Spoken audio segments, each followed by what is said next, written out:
taken by ICE agents in his family's driveway after getting home from preschool on Tuesday. It was a school official who was driving her own children to school who saw what happened, and apparently there were voices coming from inside the house, people who lived with this boy who were saying, "Leave him with us."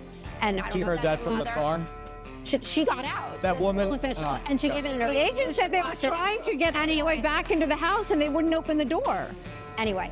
The 5-year-old was not arrested, that his dad was an illegal alien, and then when they went to arrest his illegal alien father, the father ran. First of all, of course. Of course what? Of course they detained this kid. What are they supposed to do, Jessica? Deal with all the Shove him into an orphanage? The party of the deadbeat dads. There is not any situation in my lifetime, whether I was convicted for assault, manslaughter, whatever I was selling drugs, whatever I was doing, to where I would run and abandon my child. Howdy, partners. In the old days, they said a man was only as good as what he wouldn't abandon. They also said fear makes a man run faster than any horse ever could. Well, the law came riding in without warning, and he did just what desperate outlaws have always done when the dust starts to rise. He ran.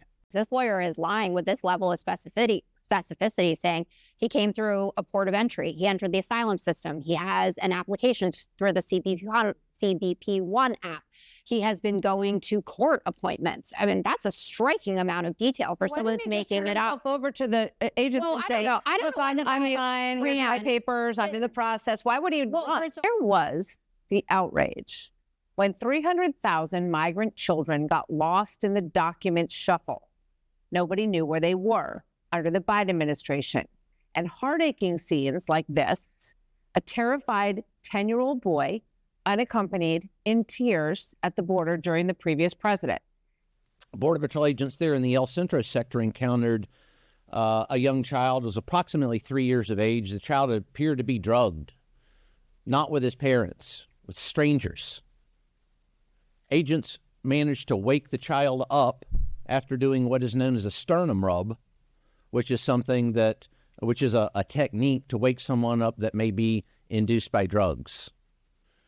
As the child woke up, we understood the child's parents were not with him, and medical examination saw that this child had non-surgical sutures in his abdomen. Let me say that again. Non-surgical sutures in the child's abdomen. He was being trafficked across the border in that condition.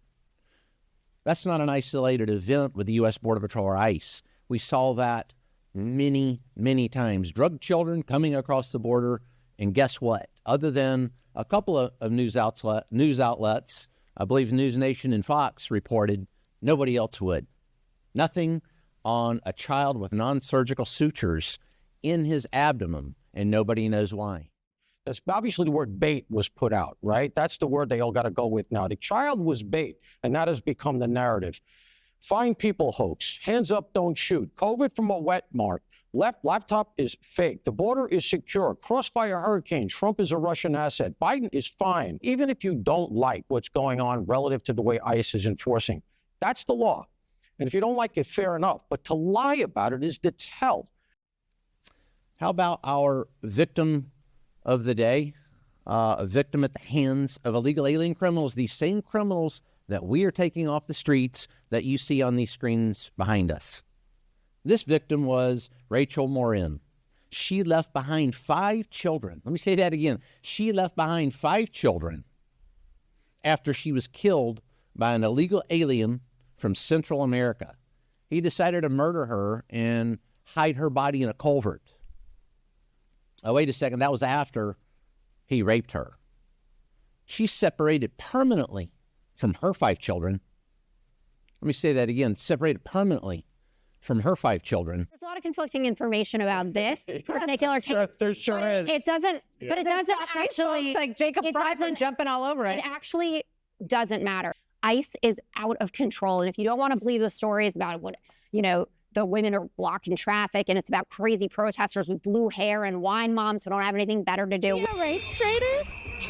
Y'all are throwing race into all of this. Nobody's throwing race into that.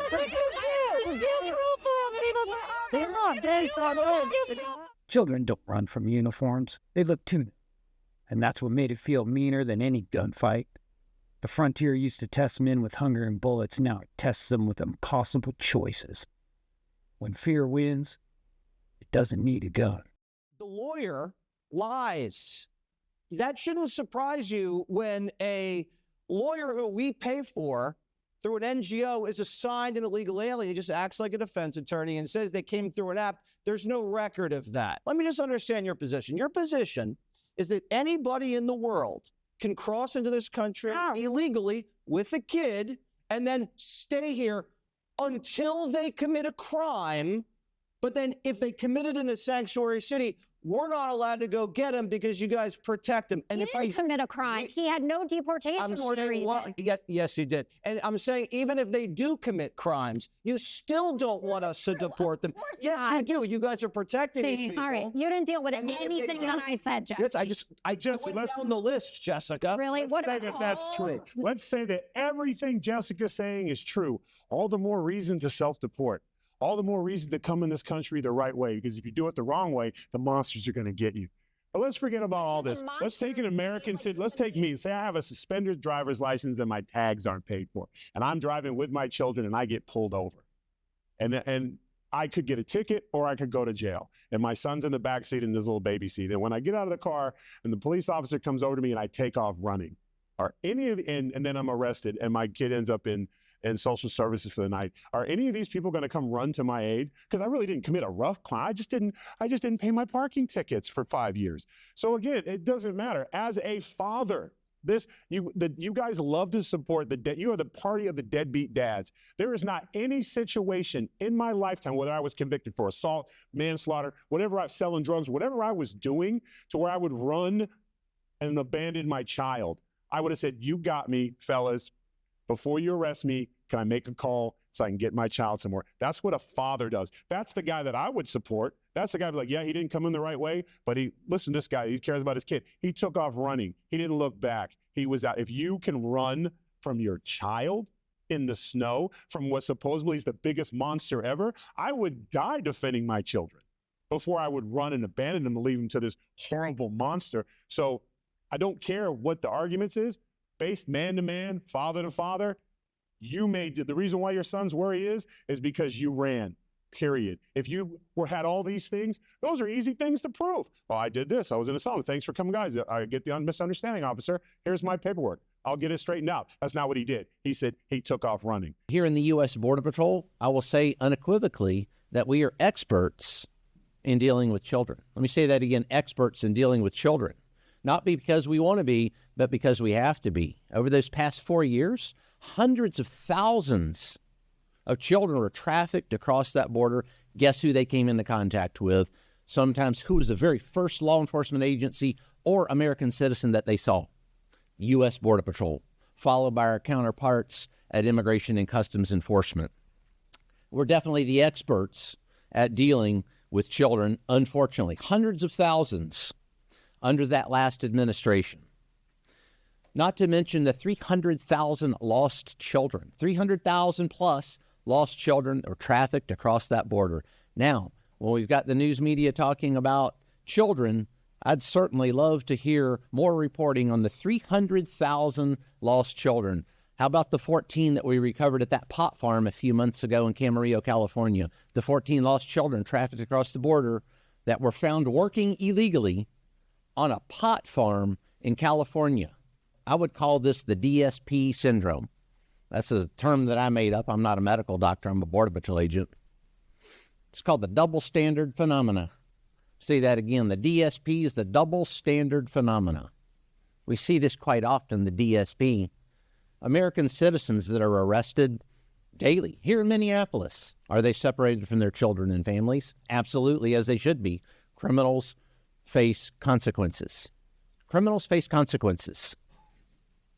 But yet that double standard does not seem to apply to illegal aliens. Why is that? Perhaps someone could detail that for me, because I don't quite understand all the parameters involved in the DSP, the double standard phenomena. So as we continue this mission here in Minneapolis, we will continue to take these bad people, bad things off the streets, despite the DSP, the double standard phenomena, despite the false narrative reporting by many news media outlets, we will continue unabated in our mission to ensure there are no more Rachel Morins separated from her 5 children. And I'll close by saying organizations, victims rights organizations. What about the angel moms? That one's one that's never reported on. How many victims do you need before an organization like that pops up? It's not 1 or 2. I can guarantee you that. Look at MAD, Mothers Against Drunk Driving, from back in the 80s and 90s. That organization popped up because a lot of children were getting killed by drunk drivers. Well, what about the angel moms now? How many victims of illegal aliens that should not be here in the United States are causing family separation for American citizens that's not reported on by most news media outlets? How many does it take? I'd like to ask, excuse me, PBS or CNN or any of the other outlets, how many? How many does it take? I'd love that question. There's another phenomena there. I would love that question answered. But the fact of the matter is we do have angel moms, a lot of them, unfortunately. It's very heartbreaking to meet them, although they're not reported on very much. Heartbreaking. But we're here to ensure there are no more angel moms. We don't want more angel moms, and that's why Marcos and I are here. U.S. Border Patrol, ICE, and those allied law enforcement teams, we're going to take again these criminal aliens off the streets that you see behind us and that I've shown you this morning. We're going to take them off the streets wholesale. It's on.